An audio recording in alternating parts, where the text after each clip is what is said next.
नमस्कार. मल्हार टीव्हीच्या सकाळच्या बातमीपत्रामध्ये आपलं स्वागत. द्रोणागिरी, जैनपेटी, उलवे, खारघर, तळोजा नोडसह हेटवणे जलवाहिनीवरील गावातील पाणी पुरवठा 5 ते 6 जानेवारी 2024 या कालावधीत बंद राहणार आहे.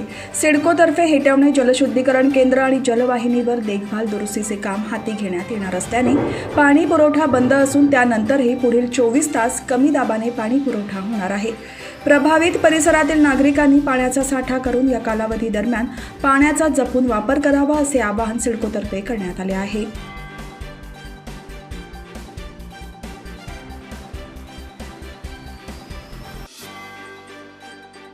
अवजड वाहन चालक मालकांनी घेतलेल्या आंदोलनाच्या पवित्र्यामुळे दुसऱ्या दिवशी पेट्रोल पंपावर काही ठिकाणी डिझेल संपले तर पेट्रोल आज पुरेल एवढेच होते. इंधन संपेल आणि आंदोलन अजून काही दिवस राहील या भीतीने दुचाकी, चारचाकी वाहनांनी इंधन वाहनात भरण्यासाठी एकच झुंबड केल्याचे प्रत्येक पेट्रोल पंपात दिसत होते. पनवेल येथील राज्य परिवहन महामंडळाच्या बस आगारामधील डिझेल पंपामध्ये 3000 लिटर इंधन होते. एका दिवसाला पुरेल एवढा साठा असल्याने साठा मिळाला नाही तर एसटी धावण्यासाठी राज्य परिवहन मंडळाचे अधिकारी नियोजन करताना दिसत होते. आंदोलनामुळे अवजड वाहने पनवेलच्या रस्त्यावरून कमी धावत असल्याने रस्त्यावर शुकशुकाट होता. ज्या घरांमध्ये वाहिनीतून थेट घरगुती गॅसचा पुरवठा होतोय अशा घरांना गॅस पुरवठा करण्यास कोणताही अडथळा नव्हता. मात्र बाटलीबंद घरगुती गॅसचा पुरवठा करणारी अवजड वाहनांची आवक कमी होत असल्याने याचा मोठा फटका बसेल अशी भीती पुरवठा विभागाकडून व्यक्त केली जात होती. विश्व हिंदू परिषद बजरंग दल रसायनी प्रखंडच्या वतीने अयोध्येवरून आलेल्या पवित्र अक्षता कलश यात्रेचे रसायनीसह मोहपाडा शहरात भक्तिमय वातावरणात आगमन झाले असून दांडपाटा, मोहपाडा ते वावेघर शहरात जय श्रीराम नामाच्या घोषणा देत अक्षता कलशाचे स्वागत करण्यात आले. रथयात्रेपुढे बजरंग दलाच्या संयोजकांनी बाईक रॅली काढली होती. अयोध्येत प्रभू श्रीरामाच्या मूर्तीची प्राणप्रतिष्ठा 22 जानेवारीला होणार आहे. श्रीराम जन्मभूमी मंदिराच्या भव्य वास्तूच्या गर्भगृहात अक्षतांचे पूजन आणि अभिमंत्रण करण्यात आले. त्यानिमित्ताने संपूर्ण देशात श्रीराम पूजा मंगल अक्षता कलश दर्शनासाठी आणला जात आहे.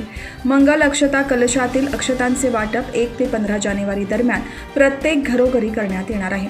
रसायनी प्रखंडच्या वतीने मिरवणुकीला प्रभू श्रीरामांची भव्य प्रतिमा असलेला रथ जय श्रीरामचा जयघोष असा आनंद आणि उत्साहपूर्ण राममय वातावरणात फिरवण्यात आला. यावेळी रसायनी परिसर जय श्रीराम अशा गगनभेदी घोषणांनी भक्तिमय झाले होते.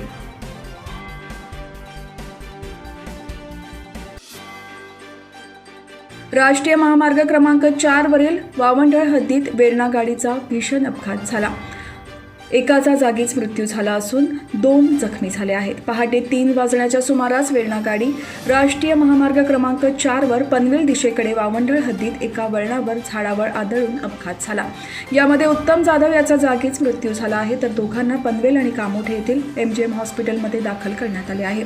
हा अपघात एवढा भयानक होता की गाडीची चाके निखळली असून काही ठिकाणी गाडीचे तुकडे झाले आहेत. याच जागेवर अनेक अपघात झाले असून हे वळण अतिशय धोकादायक आहे.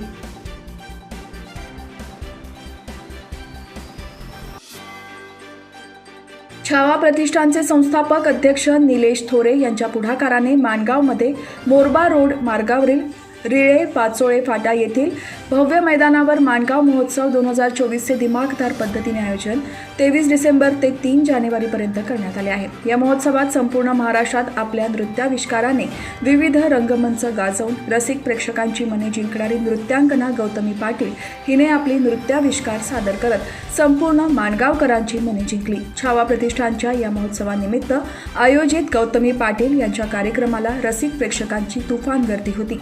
माणगावमध्ये युवा नेते निलेश थोरे हे दरवर्षी विविध सामाजिक, शैक्षणिक, सांस्कृतिक, क्रीडा असे विविध क्षेत्रातील उपक्रमांचे आयोजन दिमाखदार पद्धतीने करत असतात. माणगाव महोत्सवाचे आयोजन ते गेली काही वर्षापासून करत आहेत. माणगावकरांना रोजच्या व्यापातून थोडासा विरंगुळा मिळावा आणि त्यातून त्यांना मनमुराद आनंद लुटता यावा हा उद्देश नजरेसमोर ठेवून निलेश थोरे यांनी आपल्या सहकाऱ्यांच्या मदतीने छावा प्रतिष्ठानमार्फत माणगाव महोत्सवाचे आयोजन केले होते.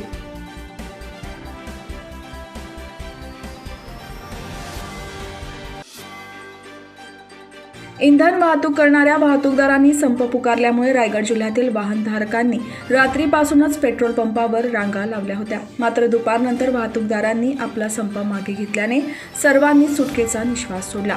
हिट अँड रन संदर्भातील नवीन कायद्याला विरोध करण्यासाठी इंधन वाहतूकदारांनी पुकारलेल्या संपाचा मोठा परिणाम रायगड जिल्ह्याला जाणवला. पंपावरील पेट्रोल डिझेल संपेल या भीतीने अनेकांनी रात्रीच रांगा लावून इंधनाच्या टाक्या फुल केल्या. मात्र संपाची कल्पना नसलेल्या वाहनधारकांची सकाळी धावपळ उडाली. इंधनाचा तुटवडा भासण्याच्या भीतीने अनेकांनी रांगा लावून अतिरिक्त इंधन भरून घेण्यास सुरुवात केली. जिल्ह्यात साधारण 150 पेट्रोल पंप आहेत. त्यातील निम्म्याहून अधिक पंपावरील पेट्रोल आणि डिझेलचा साठा संपला होता. ज्या पंपामध्ये पेट्रोल शिल्लक होते त्या पंपाकडे वाहनधारकांनी आपला मोर्चा वळवला. अलिबागमधील केवळ एकाच पंपावर पेट्रोल शिल्लक असल्यामुळे या पंपावर अक्षरशः झुंबड उडाली. वाहनांच्या लांबच लांब रांगा लागल्या. यात बहुतांश दुचाकींचा समावेश होता. पंपावरील शिल्लक डिझेल खासगी वाहनांना दिले जात नव्हते. केवळ शासकीय वाहनांमध्येच डिझेल भरले जात होते. या दरम्यान अनेकदा वादाचे प्रसंगही उद्भवले.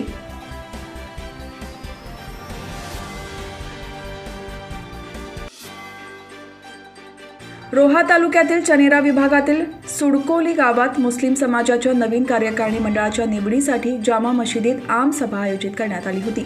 यावेळी सचिव पदाच्या मुद्द्यावरून गावातील 2 गटात सभेतच बाचाबाची आणि शिवीगाळ सुरू झाली आणि त्यानंतर त्यांच्यात तुंबळ हाणामारी झाली. यावेळी चाकूने हल्ला करून एकमेकांना बेदम मारहाण करण्यात आली. तर कोणीही कुणाचे ऐकायला तयार नसल्याने जीवे ठार मारण्याची धमकी देण्याच्या घटनाही घडल्या. या हाणामारीत 6 जण जखमी झाले असून रोहा पोलीस ठाण्यात 18 जणांविरोधी परस्पर गुन्हे दाखल करण्यात आले. या दुर्दैवी घटनेमुळे परिसरात चांगलीच खळबळ उडाली आहे.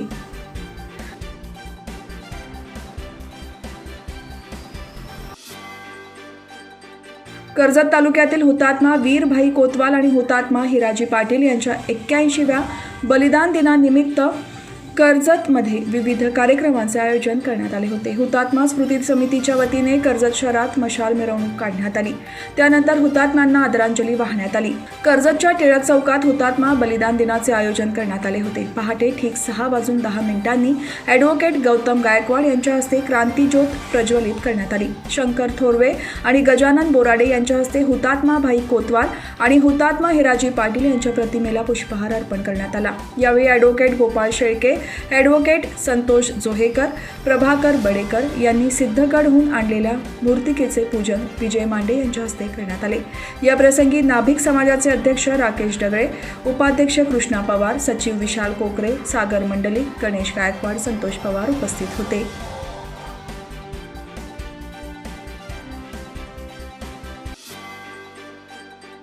हिट अँड रन प्रकरणातील नवीन कायद्याविरोधात ट्रक चालकांनी अचानक बंद पुकारल्याने सुमारे 25,000पेक्षा अधिक वाहने थांबली. त्यामुळे JNPA-मधील 5ही बंदरातील मालवाहतुकीवर परिणाम झाला असून बंदर परिसरातील रस्ते, उड्डाणपुलांवर शुकशुकाट होता. रविवारी शेकडो वाहन चालकांनी JNPA परिसरातील कंटेनर वाहतूक काही काळ रोखून धरली. मात्र पोलिसांच्या मध्यस्थीने आंदोलनकर्त्यांना समजवण्यात यश आल्याने हे आंदोलन मागे घेण्यात आले. परंतु वाहन चालकांनीच वाहने चालवण्यासाठी नकार दिला. त्यामुळे दररोज प्रचंड वर्दळ असलेल्या JNPA बंदरातून होणारी मालाची वाहतूक ठप्प झाली. पनवेल महापालिका कार्यक्षेत्रातील लोकसंख्या वाढते आहे. इतक्या मोठ्या प्रमाणात लोकसंख्या वाढत असताना या सर्वांच्या आरोग्याची जबाबदारी महापालिकेने हाती घेतली आहे. पायाभूत सुविधांप्रमाणेच आरोग्य सेवेला प्रथम प्राधान्य देऊन आरोग्याच्या चांगल्या सुविधा दिल्या आहेत. वर्षाच्या सुरुवातीला महापालिकेने नागरिकांना आरोग्यदायी भेट दिली आहे, असे प्रतिपादन आमदार प्रशांत ठाकूर यांनी मंगळवारी आरोग्य केंद्राच्या उद्घाटनावेळी केले.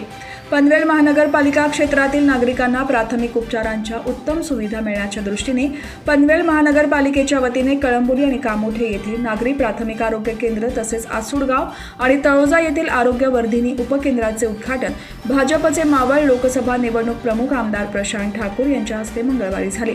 यावेळी पनवेल महापालिकेचे आयुक्त गणेश देशमुख, भाजपचे उत्तर रायगड जिल्हा सरचिटणीस नितीन पाटील, पनवेल शहराध्यक्ष अनिल भगत, जिल्हा उपाध्यक्ष प्रल्हाद केणी, माजी उपमहापौर सीताताई पाटील, माजी नगरसेवक हरेश केणी, डॉक्टर अरुण कुमार भगत, एकनाथ गायकवाड, बबन मुकादम, अमर पाटील, विकास खरत, विजय चिपळेकर, पापा पटेल, माजी नगरसेविका कुसुम म्हात्रे, प्रमिला पाटील, विद्या गायकवाड, मोनिका महानवर, भाजपचे कामोठे शहराध्यक्ष रवी जोशी, कळंबोली शहराध्यक्ष रविनाथ पाटील यांच्यासह मान्यवर उपस्थित होते.